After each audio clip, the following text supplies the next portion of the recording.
Hey everyone, I'm Lindsay Hoffman and welcome to the Dose of Bliss show, where we give you daily doses of bliss to live your best life and think a little deeper. Today, I'm really excited to introduce our next guest. We have Kat Trimarco on the show. Thank you so much for being here today. Thank you for having me. So before we get started, the topic of the conversation today is going to be about sexuality, your identity, and being comfortable with who you are and speaking, your truth. But before we get started, I want to know your story. Yeah, where does it How start? does one become a spiritual psychologist? Well, the journey to spiritual psychology and the journey to sexuality were kind of separate yet one and the same. So I'll talk about the spirituality journey first. I was in an incredibly challenging relationship with an addict. And my whole life started to identify around helping him, trying to help him get better, trying to get him to rehab. I was using, I was drinking, I was partying every weekend, and everything kind of came to a head. Our relationship ended shortly after he passed away. And I felt like life had taken the rug and just like ripped it out from underneath of me, and I just fell. And I started asking deeper questions, like, what is this existence about? Who am I? How do I live? Like, why did nobody teach us about this stuff in school? Why did nobody teach us how to deal with grief or how to understand our emotions? And that sent me, I always had a spiritual connection. I was always incredibly intuitive, incredibly sensitive, but that sent me on a deeper exploration inward. So that was the path to spiritual psychology, which then unfolded throughout the years. And I went on to get a certificate from the University of Santa Monica in spiritual psychology to really help people understand all layers of our being, like that there's more going on than what we can see and touch. There's so much going on beneath the surface energetically. And I wrote a book from that. My book is called Self-Approved, which I also have tattooed on my hand, Self-Approved. But in that book, I share that full journey of that relationship and the falling apart and really like the rising afterwards, and helping other people like understand your inner world, understand your emotions, understand the deeper truths that are going on this planet and who we are as people. So that was kind of that journey into spirituality and really awakening and returning home to my own intuitive abilities as well, and using those to help people. I guess I'll ask, is there any questions you have about that before I shift into the sexuality piece? Before we get started is, how do you get into going from rock bottom? There could be people watching right now. Mm-hmm. I hope they're here for it because that's a reason is to change their life. What makes you just get up one day and say, I'm going to change my life? For me, it was my 24th birthday, and I woke up on my living room floor and I didn't remember anything from the night before. I remembered getting off work. I was a hairstylist, and going home and having a few drinks and then going out to a restaurant and then to a bar with my friends, but I didn't remember anything after that. And I woke up blacked out on my living room floor. And it was a hard truth when I woke up the next morning, and I had to look in the mirror and get honest with myself about what was going on inside, and that I was trying to help an addict. I was trying to help this man that I loved so much. And yet here I was self-destructing. And for me, it got to the point where it was emotionally too painful not to look in the mirror. So something had to change. I always say when you make a decision, because I've been in a toxic relationship in my life before too, and you look in the mirror and you one day one day it clicks that life without that person would be less painful than what they're putting you through. Yeah. And then you hit that point, and then that's the point that hopefully makes you become a better person. Yeah. And so that's where you are. And I think that's actually a really good segue to get into, sexual identity and, communicating things, because sexual identity in itself is really yourself, as you say, self-approved. So I guess what is the difference? Something I'm thinking about now is sometimes people think sexual identity is geared sometimes towards another person, you know, who you like, what those sort of things. But what's the difference? You know, is it something within yourself more than it is focusing on other people? I believe so. And I want to give like a little bit of my journey with that, because I feel like a lot of women especially will be able to relate to it. And I'd been through multiple relationships, but one relationship, the one I spoke about, was we would go months at a time without having sex. He wouldn't initiate with me. I would sometimes try and initiate with him and would feel rejected when he wouldn't reciprocate. And I found myself like, I found myself asking all these questions again about how do we communicate sexually? How do I express what I need? How do I ask for what I want? And how do I meet another person in that? But the truth is I realized that I wasn't connected to my own sexuality. I wasn't connected to my own pleasure. So when you're asking about sexual identity, I see sexual identity as an inner connection with self and an inner connection with our pleasure. And as women, we grow up with no sex education, and then there's porn. So if our pleasure doesn't match what we see in porn, there's such a disconnect. And I think other things as a girl when you're growing up is your parents always, at least my parents were always like, you have to be a good girl, you know, wait till you're married, do these sort of things. And while I agree you should wait till you love someone and things like that, as I got older, started wondering how could that be detrimental to your thought, you know, that you're giving something to somebody. Yeah. And instead of thinking, yes, you know, you should be smart about what you do and make a choice that works for you, but you shouldn't think about that you're giving something away, that you're worth less because of that. I think that's something people aren't talking about, and that also is something that's not being communicated in the proper way. It's like we have so much. It's interesting. I love that you shared that story, because for me it was kind of the opposite. Like my mom was really like sex positive and talked to me and my brother about it at a really young age, and even like put condoms in the bathroom and was like, if you're gonna do it, be safe.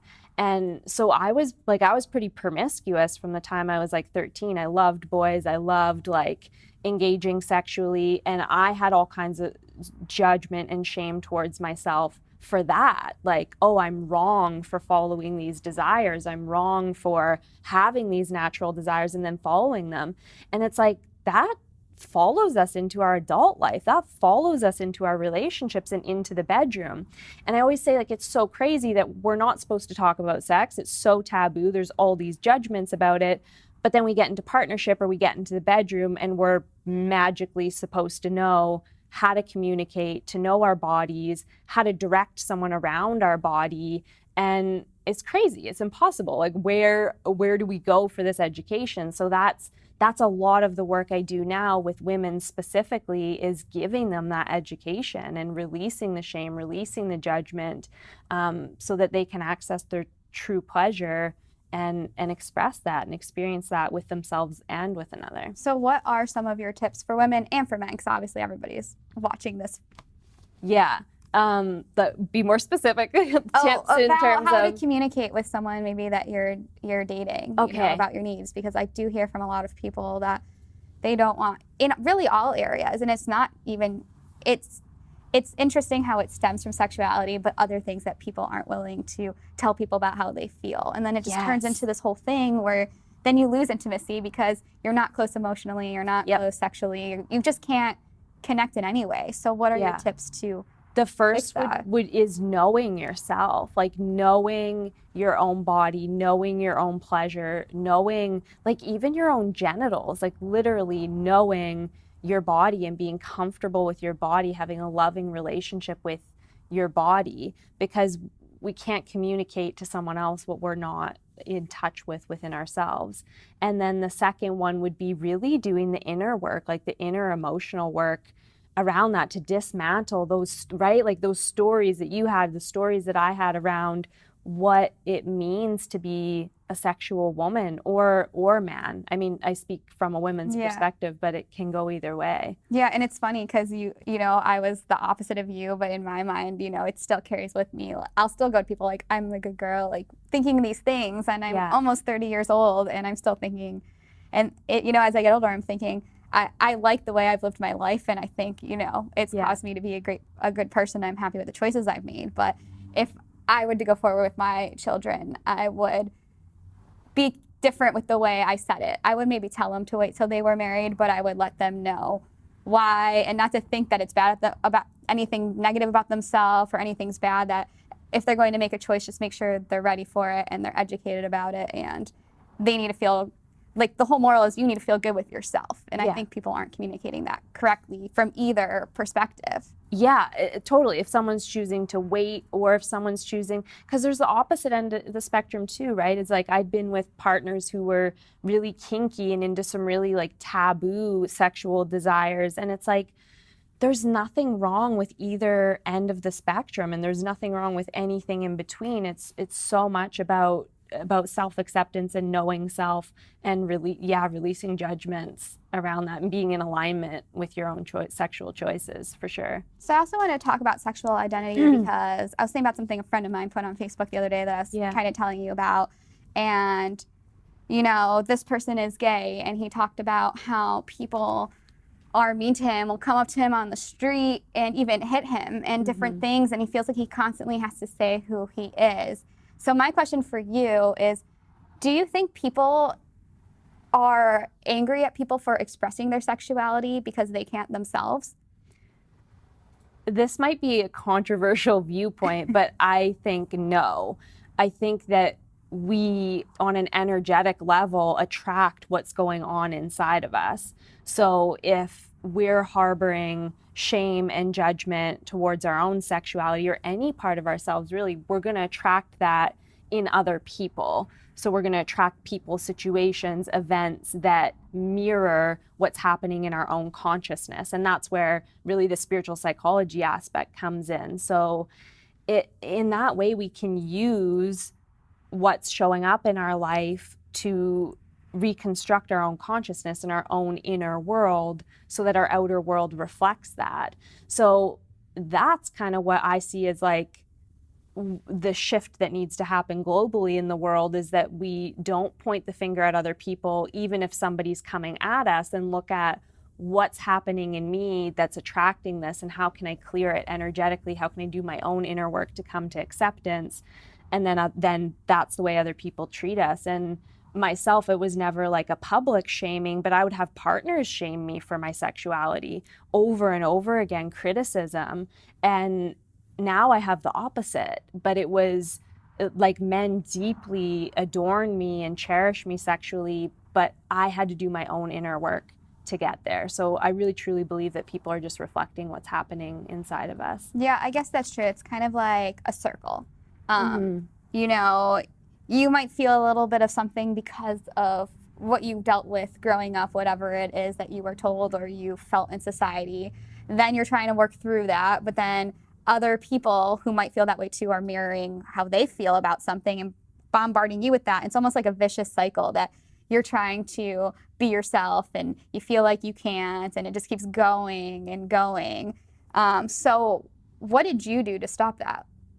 My own inner work. So like, what specifically inner working? Do people have to have like a daytime routine? Do they need to write stuff down? Yeah, so I work with a few, I approach sex holistically. So I work on all 4 layers of our being. So physically, mapping out like how your actual physical body receives pleasure. How do you like to be touched? How do you like not to be touched? Sometimes that's just as important.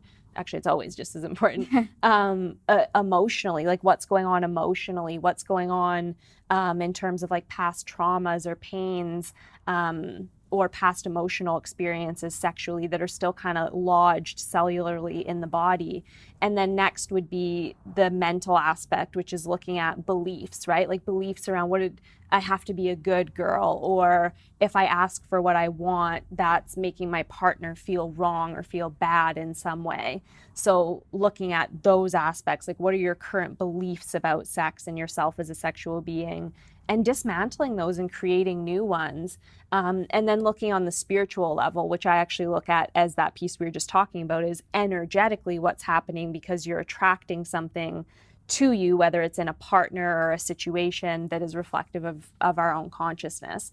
So it's doing work on all four of those layers. Like, how am I wired? What experiences in the past need to be emotionally cleared? What are my beliefs about myself and my sexuality? And then looking at energetically, like, what's been showing up in partnership, or if someone's single and dating, like, what's showing up there? Or if you're in long-term partnership, like, what is my partner reflecting to me about what's going on inside of me? So when you say energetically, obviously I understand the whole energetic, how that feels, but to someone who, talking about everything energetically, it's new to a lot of people. Right. What does that feel like? Is it a feeling? Is it something that happens to you? How can someone identify? Because what I notice is some people don't even know that they're hungry. They're going through their day, they're angry, they don't even know they're hungry. So if they can't even pick up on this, how do they pick up on this? Well, and this is a way to make it super tangible, is what's showing up in your life. And when those situations show up, how does it make you feel? So like your friend, perfect example, right? Like the continuation of that situation of people making fun of him, or like attacking him for his sexual identity. It's like that situation combined with how it would make you feel is the energy. So that's just like a manifestation of the energy underneath of it. So I think that that's a way we can super simplify energy, is like what's showing up in your life, what situations are showing up in your life, and how do they make you feel when they show up. And then would you say to fix the energy, do you think about how it makes you feel? Is it like a combination of doing some sort of energy work and meditation plus understanding all the other things you said as well? Yeah, I honestly would say work with someone like myself or another trained professional that knows how to do work on those layers, because it's a lot of awareness, and it's a shifting in perception. So it's a shifting in the way you think, it's a shifting in the way you relate with yourself emotionally, which requires a high level of awareness. And we can't always see what's going on inside of ourselves, right? That's the thing. I say, like, we're kind of like in a maze, right? And someone else can look into the maze and tell us, like, go right, go left, go turn this way. Oh, you're going to hit a wall over there. But we're in it, so we can't see. We're just like, boom, hit a wall. Okay, I'm going to try this way. So self-awareness for sure, but yeah, I say, like, work with someone who can help you and who's trained to do work on those levels of consciousness. And then tell us what it's like on the other side, because I love how you said you used to be in all these toxic relationships and have all these negative perceptions, and now you have everything being positive attracting to you. So what is that like, and how do you notice that shift of energy within yourself? Well, a big tangible piece of that was I was never able to orgasm with partners. And that was like, so talking about, like, how do we know what's showing up energetically? It was like, that was the thing that was showing me that I was blocked, like that something was blocked. And I thought it would be impossible. Like, I'd never thought I would orgasm with a partner. And now I'm a multi-orgasmic with partners. Like, I can have different types of orgasms. I can have orgasms one after the other. And like full body energetic orgasms. So for me, that was like a freeing of energy and a freeing of sexual expression. And I attract different people into my life now. Like, I'm single, but the men that I interact with and the men that I attract into my experience are loving and adorn me and want to give to me sexually, as opposed to feeling like I'm just kind of going through the motions for someone else's pleasure, which I think is a common experience for a lot of women. Yeah, and for everyone in general. And I think it's just, you have to really love yourself first at the end of the day. That's the root of everything. And be comfortable. You're so comfortable sitting, talking here about all these things. And I bet there's people watching who are going to be like, maybe they feel comfortable behind their computer screen but wouldn't talk like that. But it's really, the answer is when you're okay with yourself and looking at your body. Do I have pain anywhere? What's manifesting? Where is, there's things that manifest because you're closed. Always. And that's so much of my mission, is to, by speaking about it openly, to diminish shame and let people, like, it's this how we all got to be on the planet. Yeah. Why are we not talking about, like, there's nothing wrong with talking about it. It doesn't mean you have to go flaunt anything publicly, but for me it's very important to have these conversations and normalize a normal act again, and that's part of coming to self-acceptance. And so I hope, and if anyone, I would say to anyone who is triggered by hearing this or is experiencing like even a somatic response in their body of like tension or getting upset emotionally, that like those are the gems, like those are the places that when we look, they show us our judgments, they show us like our misperceptions and how we get to clear them. I love that. It's like my favorite quote. As we are liberated by our own fears, we liberate others. Yeah. And that's exactly what you're doing here. So our time's almost up. So I know you have a show coming up soon. Can you let everybody know where that is and where they can find you on social media or your website? Yeah. So this one? Yeah. This camera right here. Hi, everyone. So I have a talk coming up in LA, in Hollywood, on May 26th, and it's 3 keys to satisfying sex, specifically how to consistently create sexual satisfaction and connection with yourself and or a partner. So it's open. This one is specifically for women. It's open whether you're single or in partnership. I encourage you to come. I'm going to be teaching like a lot of these pieces that we talked about today, of like where do you start in understanding how you're wired sexually and how to bring that into communication in the bedroom and feel comfortable and confident doing it. Like that's really the thing, so that you feel embodied and confident and safe to do that. That's so exciting. You guys have to check her out and let them know where they can find you on social media. Yeah, come find me on Instagram. I'm on Instagram a lot, and it's at KAT_TRIMARCO, and it's just Kat Trimarco on the other social medias like Facebook. It's KAT_TRIMARCO. Amazing. Thank you guys so much for watching Dose of Bliss. You can binge all of the episodes on the EverTalk TV app and on Apple TV and on Roku. And of course, weekly, I have this on my YouTube channel at Lindsay B. Hoffman. I'm your host, Lindsay, and I'll see you guys next time. Bye.